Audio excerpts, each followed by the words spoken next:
All right, so this week I was getting my hair cut, and my barber, Jerry, I was telling him about being at the First General Conference for Global Methodist Church down in Costa Rica, and Jerry said to me, man, you should take your camera, you should film some of the places where you go, let people see some of the things that you're seeing. And I said, Jerry, you understand, I'm not exactly in a foreign country every day. I've been in a couple of foreign countries this year.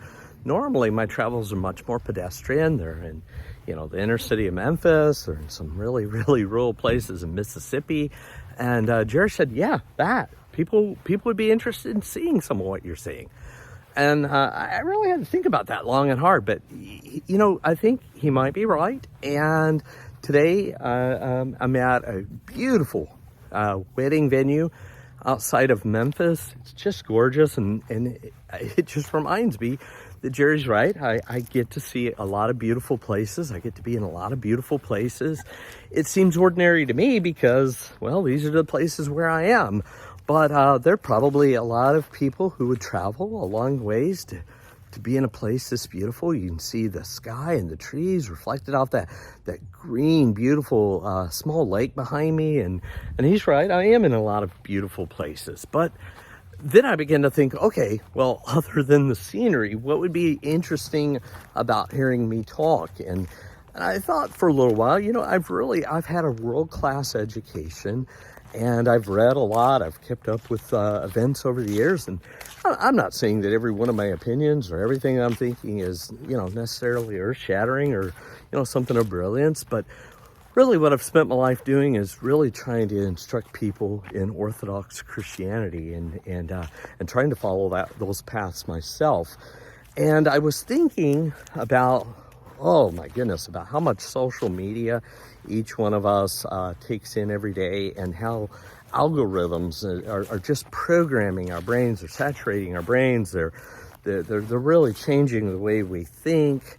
And I was thinking about something C.S. Lewis said, and that was about the importance of reading old books because they instruct us in the old paths. Jeremiah 6 talks about seeking the old paths because in them you will find vitality for your soul. You'll find sanity. You'll find structure. And Jeremiah is saying this, in the 6th, 7th century BC, but he's living in a time of just tremendous change, right? Everything that he knew, everything that he valued, all the structure and dependability, all of that was falling apart. And he's looking for those paths and those structures that will provide sanity and predictability and dependability in the midst of a changing world. I thought, yeah, that. And so C.S. Lewis instructs us to read old books. And the reason is not because our ancient ancestors knew everything, and it's not because they were infallible or didn't make mistakes, but they made different mistakes and they had insights that we're blind to. And it's sort of like having a second driver in the car. They see something you don't see, and they have their own blind spots, but they also see some things you don't see, and two sets of eyes are better than one. I would also really like to say something about what it means to follow the old path. So being an Orthodox Christian, following the old paths does not mean just sort of slavishly copying the past or trying to repeat the past or trying to bring back some bygone error. It doesn't mean that at all.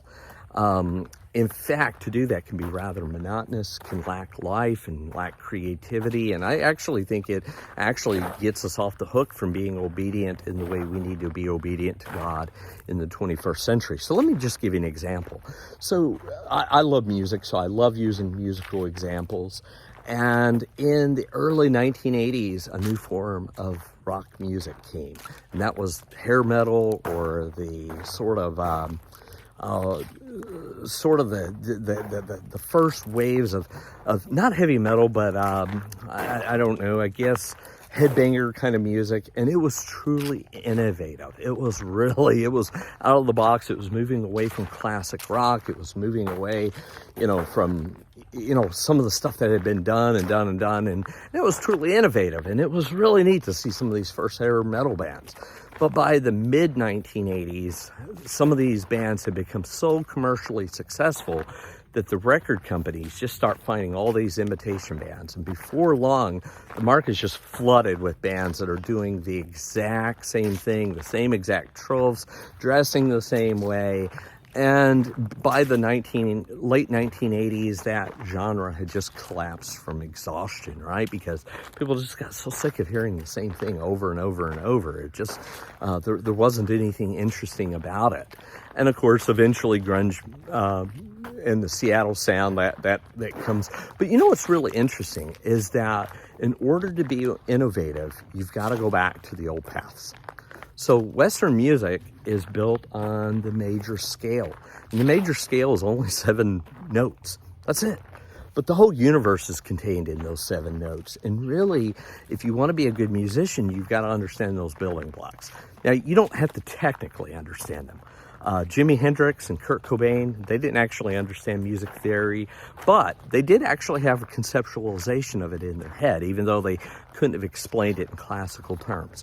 They were building upon and deviating from the major scale in all kinds of interesting ways. And using tone and using syncopated rhythm and even irregular rhythm, they were being innovative by going back to the old paths.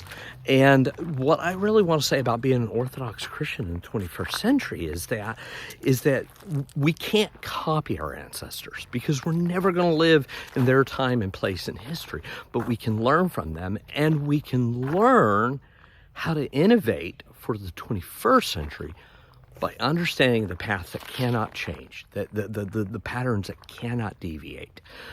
In fact, to know where and how to break the rules, you got to first understand the rules and have the rules internalized and know when and where it's necessary to improvise.